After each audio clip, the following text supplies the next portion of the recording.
Yaya. Isang kulay na likido na ginagamit para sa pagsusulat. Pagguhit.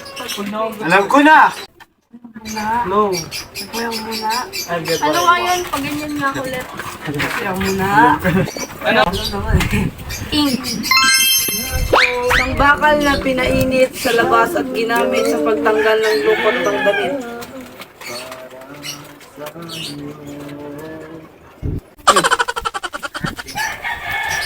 O na.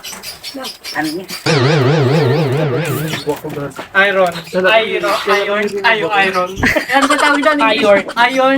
Iron yan, di ba? Tama. Isang larawan na ginagawa ng isang camera artist sa lamin.